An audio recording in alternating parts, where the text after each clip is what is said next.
हम सब थोड़ा सा पीछे जाते हैं, हाँ। हल्का सा, क्योंकि हम सब जो भी गेस्ट को इनवाइट करते हैं उनके बैकग्राउंड से शुरू करते हैं, क्योंकि ये जितना जानना ज़रूरी है कि वो अभी क्या हैं या फिर क्या रोल प्ले कर रहे हैं, उससे कहीं ज़्यादा ज़रूरी है कि वो कहाँ से आ रहे हैं। तो आप अपने चाइल्डहुड के बारे में बताइए कि आप एग्जैक्टली कहाँ के हैं, आपके फादर क्या करते थे, आपकी स्कूलिंग कहाँ से हुई है, आप कैसे थे स्कूल में पढ़ने में। मेरे फादर, जब मेरे को होश है कि मेरे को जब से याद है, उस समय हमारे फादर एसडीएम थे और काफ़ी वो अपने टाइम के स्ट्रिक्ट एसडीएम थे। तो बट वो हमारे स्कूल के मैटर में कोई भी इंटरफेयर नहीं करते। और आप लोग जानते हो कि उस समय गवर्नमेंट स्कूल का कॉन्सेप्ट था, पब्लिक स्कूल था नहीं। तो इवन प्रिंसिपल भी डांट सकता था मेरे को, इतना हमारे फादर ने उनको मौका दिया था। तो स्कूल में मैं हमेशा बचपन से ही चाहता था कि मैं अव्वल बन के रहूं।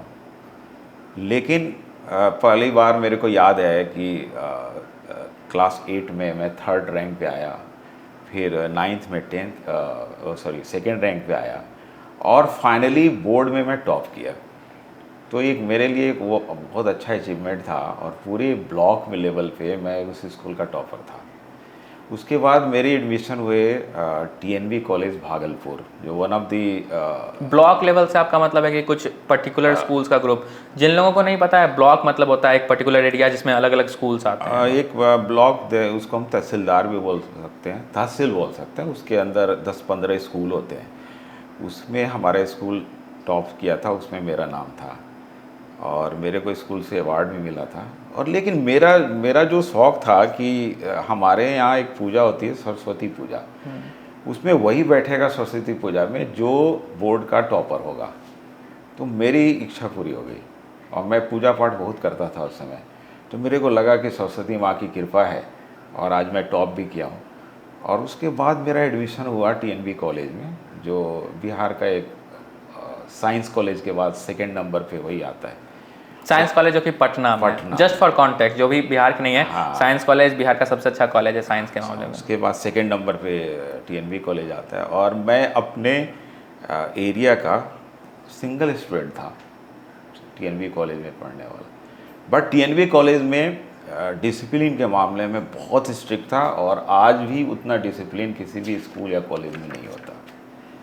उसके बाद मैं फाइनली एमएससी किया, पोस्ट ग्रेजुएट डिपार्टमेंट बॉटनी, वो भी भागलपुर से। तो हमारे जो प्रोफेसर थे वो डॉक्टर के.एस. बिलग्रामी थे, जो one of the best mycologist in India.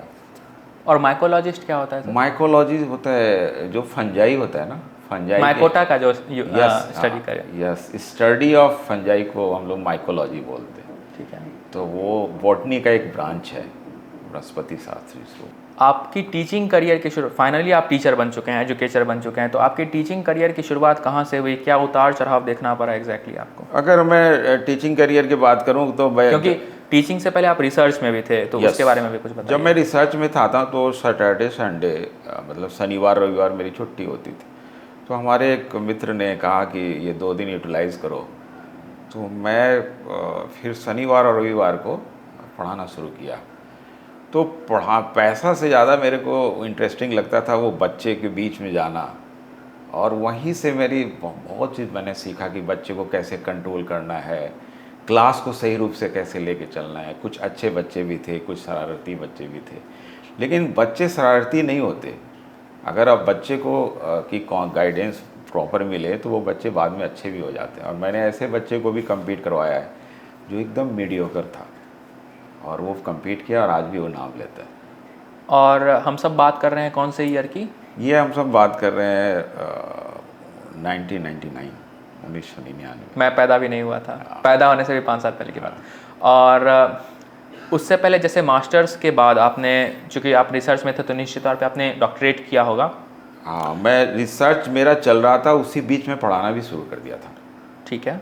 और इन द मीन टाइम जो हमारे, आप कौन से पोजीशंस पे थे अपने रिसर्च में उस समय? रिसर्च में मैं जेआरएफ में ज्वाइन किया था, जीआरएफ मैं गेट क्वालिफाई किया, गेट क्वालिफाई करने के बाद जीआरएफ ज्वाइन किया। तो मतलब कि जीआरएफ में लोग पीएचडी करते हैं? जीआरएफ मैंने पीएचडी के लिए जीआरएफ ज्वाइन किया था, इंडिपेंडेंट फेलोशिप था, क्योंकि मेरे को यूजीसी से फंडिंग होती थी। जैसा कि बहुत सारे लोग नहीं जानते हैं, पर्सनली मैं भी काफ़ी कंफ्यूज रहता हूँ।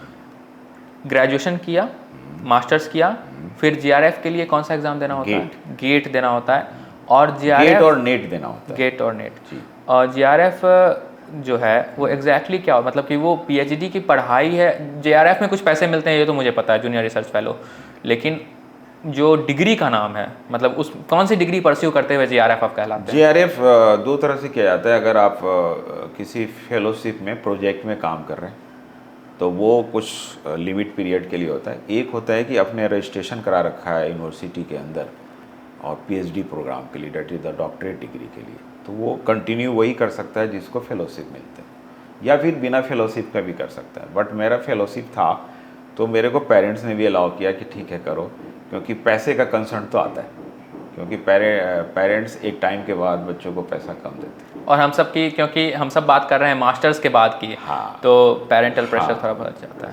यस। उस समय जीआरएफ में आपको कितना स्टाइपेंड मिलता था? उस समय 3000 भी नहीं था, बल्कि 2900 रुपया था। बट दैट इज वो सफिशियंट था हमारे डे टू डे लाइफ के लिए। 2900 rupees.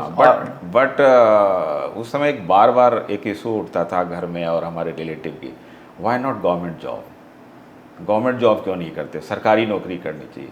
In the mean time मैं बीएड भी कर लिया था और नवोदय विद्यालय में वैकेंसी आई तो मेरा सिलेक्शन हो गया। नवोदय विद्यालय जोजावर राजस्थान, वहाँ मैं ज्वाइन किया। बट जोजावर में मेरे को बहुत अच्छा लगा, बट जब डायरेक्टर का इंस्ट्रक्शन हुआ था तो उन्होंने पर्सनली बोला था, एडवाइस दिया था कि तुम इस लाइन में ज़्यादा दिन तक नहीं रह सकते, यहाँ पे पॉलिटिक्स बहुत है।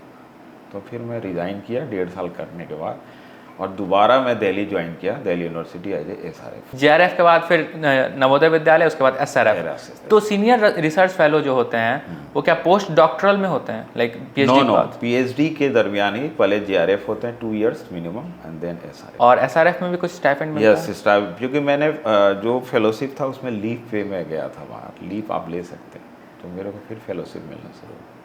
लीव क्यों लिया था आपने? लीव ले सकते हैं आप, कि एट ए टाइम 2 जगह से आप पैसे नहीं ले सकते, गवर्नमेंट का रूल है, क्योंकि इधर भी जेआरएफ सेंट्रल गवर्नमेंट का है और उधर नवोदय विद्यालय में सेंट्रल गवर्नमेंट का है।